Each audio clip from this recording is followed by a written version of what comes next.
Assalamualaikum, this is me Kinza Umar. I welcome you all to Javed Publisher.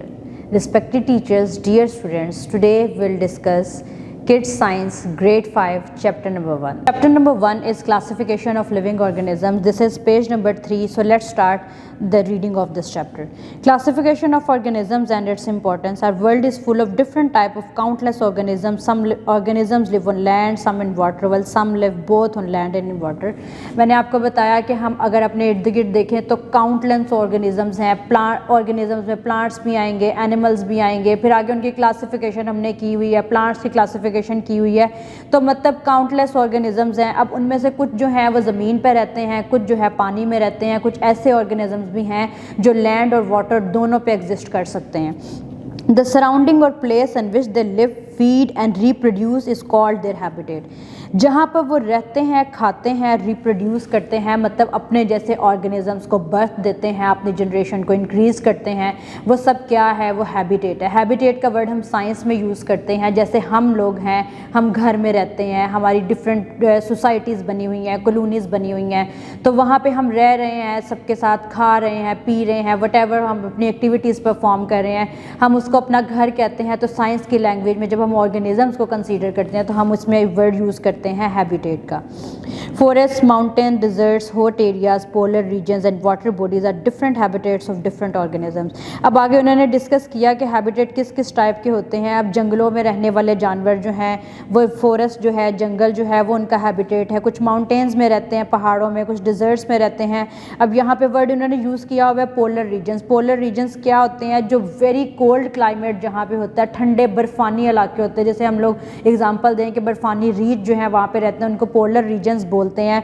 And water bodies are different habitats of organisms. अब हर organism का habitat जो है वह दूसरे organism से डिफरेंट है. ये उनके बॉडी टेम्परेचर पे भी है. अब जो कोल्डर रीजन्स में रह रहे हैं, डेफिनेट बात है कि वो उस टेम्परेचर को बेयर अप कर रहे हैं, तभी वो जो है वो सिचुएशन में रह रहे हैं. फिर डिजर्ट्स जो है वो बहुत हॉट एरियाज़ होते हैं. अब वहाँ पर भी जो ऑर्गेनिज्म रहते हैं उनकी बॉडी उसके मुताबिक बनी होती है कि वो उस टेम्परेचर को, उस चीज़ को बेरेबल जो है वो उनके लिए होता है, इसलिए वो वहाँ पे अपनी लाइफ जो है वो सर्वाइव कर सकते हैं. अब पोलर रीजन्स में रहने वाले जो हैं वो कभी डिज़र्ट्स में नहीं रह सकते. डिज़र्ट्स में रहने वाले जो हैं वो कभी भी पोलर रीजन्स में आके नहीं अपनी लाइफ को सर्वाइव कर सकते.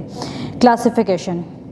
To put organisms into separate based groups on their similarities and differences is called classification. हमने बहुत दफ़ा डिस्कस किया क्लासिफिकेशन को कि क्लासिफिकेशन क्या है. जब हम ऑर्गेनिज्म की ग्रुपिंग करते हैं सिमिलैरिटीज़ और डिफरेंसेस के बेस पे, तो उसको हम क्लासिफिकेशन का नाम देते हैं. अब इंपॉर्टेंस ऑफ क्लासिफिकेशन क्या है? Classification helps in different ways as given below to identify living organism, to easily study the features of organism. जब हम उनको ग्रुपिंग कर देते हैं, ग्रुप्स बना देते हैं, फॉर एग्जाम्पल हमने 5 ग्रुप्स बनाए. अब उसमें वो जो एक ग्रुप है, अगर हम उस एक ग्रुप की करैक्टरिस्टिक्स पढ़ लेते हैं तो हमें पता चल जाता है कि इसके अंदर जितने भी 100 ऑफ ऑर्गेनिजम्स आ रहे हैं, 100 ऑफ एनिमल्स आ रहे हैं, हमें पता चल जाएगा कि इसकी ये करैक्टरिस्टिक है. स्पेसिफिकली ये कि आप इतने सारे ऑर्गेनिजम्स को जो है वो 1 बाय 1 कंसीडर करो. ग्रुपिंग से ये होता है कि हम लोग ईजिली अंडरस्टैंड कर सकते हैं उनके फीचर्स को. To study similarities and differences among different organism. जब हम 2 डिफरेंट ग्रुप्स की सिमिलैरिटीज़ देखते हैं, डिफरेंसेस देखते हैं, तो हमें पता चल जाता है कि इसमें ये फीचर प्रेजेंट है, इसमें ये फीचर प्रेजेंट है, ये इन दोनों की सिमिलैरिटी है. मतलब फॉर एग्जांपल एक सिमिलैरिटी मैं आपको बताऊं कि दोनों को वाटर चाहिए ज़िंदा रहने के लिए, दोनों को ऑक्सीजन चाहिए ज़िंदा रहने के लिए, तो सिमिलैरिटीज़ और डिफरेंसेस पता चल जाते हैं. To know the relationship among organisms. यहाँ पे थोड़ी सी बात करते हैं रिलेशनशिप कैसे होता है. हमने पहले भी डिस्कस किया था.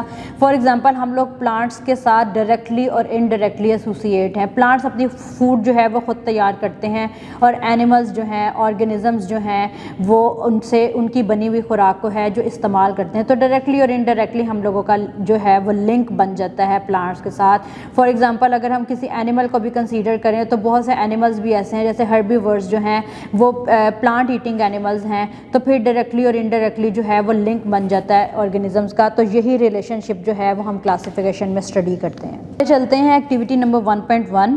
Make a list of 20 animals and plants that you have seen anywhere. Also right 1 similarity and 1 difference in relevant groups in each case. आप अपनी मर्जी के कोई भी 20 एनिमल्स लो, उनकी पिक्चर्स लो और जो जितने भी हमने सिमिलैरिटीज़ और डिफरेंसेस बनाए हैं वो आप उसको पेस्ट करो और आप फिर अपने आप को खुद एनालाइज करो कि आप क्या क्लासिफिकेशन से रिलेशनशिप रिलेशनशिप स्टडी कर पा रहे हो, क्या आप उनके सिमिलैरिटीज़ देख पा रहे हो, क्या उनके डिफरेंसेस देख पा रहे हो, इससे आपको खुद बहुत ईजीली पता चल जाएगा। Then we are moving towards the 5 kingdom system. 5 kingdom system क्या है?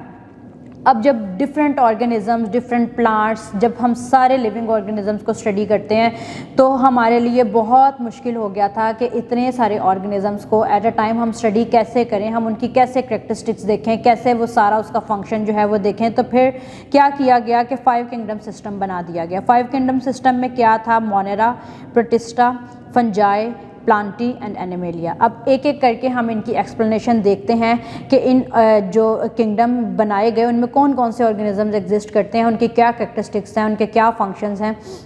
सबसे पहले हम डिस्कस करते हैं मोनेरा को।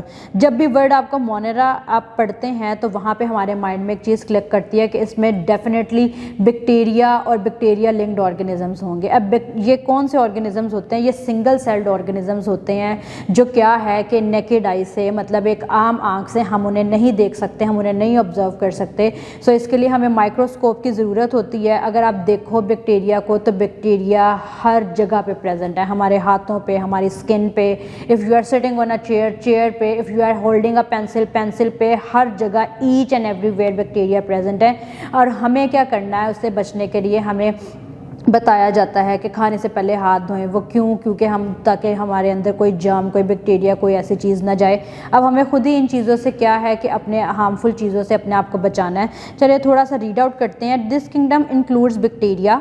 The bacteria are single celled organisms, they are found everywhere on earth. Some bacteria make their own food while some bacteria get their food from dead bodies और other organisms. कुछ bacteria ऐसे हैं जो अपना food plants की तरह खुद तैयार कर लेते हैं और उस फूड को जो है वो फीड करते हैं और अपना लाइफ स्पैन जो है वो गुजार रहे होते हैं। कुछ बैक्टीरिया ऐसे हैं जो डेड बॉडीज़ जो हैं, मतलब फॉर एग्जांपल किसी भी एनिमल की डेथ हो गई है तो वहाँ पे बैक्टीरिया उस पर एक्ट करेंगे, डिकम्पोजिशन करेंगे और उन्हें जो न्यूट्रिएंट्स, जो चीज़ें चाहिए होंगी वो वहाँ से वो जो है वो ले लेंगे। अब आगे थोड़ा सा उन्होंने डिस्कस किया हुआ है कि इसकी शेप्स किस किस टाइप की होती हैं। ये ओवल शेप के भी होते हैं, रोड शेप के भी होते हैं और स्प्रिंग लाइक बैक्टीरिया जो है उनकी शेप्स जो हैं, ये ज़रा आप नाम पे थोड़ा सा फोकस कीजिएगा। जो 3 मेन बैक्टीरिया की शेप्स हैं वो है कोकस, बैसिलस एंड स्पायरल। यहाँ पे उन्होंने इसकी जो है वो बनाई हुई हैं फिगर्स भी, ये आप देख सकते हैं कि ये ओवल शेप्ड हैं, ये थोड़ी सी शेप उनकी डिफरेंट है, ये रोड लाइक स्ट्रक्चर हैं। तो ये तीनों शेप्स जो हैं वो बैक्टीरिया में एग्जिस्ट करती हैं। अब यहाँ पे एक बॉक्स है बना, उधर आते हैं, थोड़ी सी इंटरेस्टिंग इन्फॉर्मेशन है। Bacteria had been found about 3.5 billion years ago, grading them as the oldest known life form on our globe. वो कहते हैं कि अगर देखा जाए, पिछली स्टडी की जाए, रिसर्चेस की जाए तो बैक्टीरिया सबसे पुराने ऑर्गेनिजम्स हैं। मतलब 3.5 बिलियन ईयर्स अगर आप पीछे चले जाओ तो बैक्टीरिया उस वक़्त भी जो थे वो प्रेजेंट थे। वो कहते हैं कि ओल्डेस्ट नोन जहाँ पे लाइफ एग्जिस्ट कर रही थी वो बैक्टीरिया जो थे वो ऑर्गेनिजम्स थे। उसके बाद एक और इन्फॉर्मेशन उन्होंने दी हुई है। Milk is converted into curd due to a special type of bacteria called lactobacillus. आपने देखा होगा कि हम दूध को जाग लगाते हैं, मतलब हम दही बनाते हैं, योगर्ट बनाते हैं। वो कैसे बनाते हैं कि एक स्पेशल टाइप का बैक्टीरिया जिसे हम लोग लैक्टोबैसिलस कहते हैं, जो मिल्क को योगर्ट में कन्वर्ट कर देता है। कीप वॉचिंग, अपना बहुत सा ख्याल रखिएगा और जुड़े रहिएगा बोलती किताबों के साथ।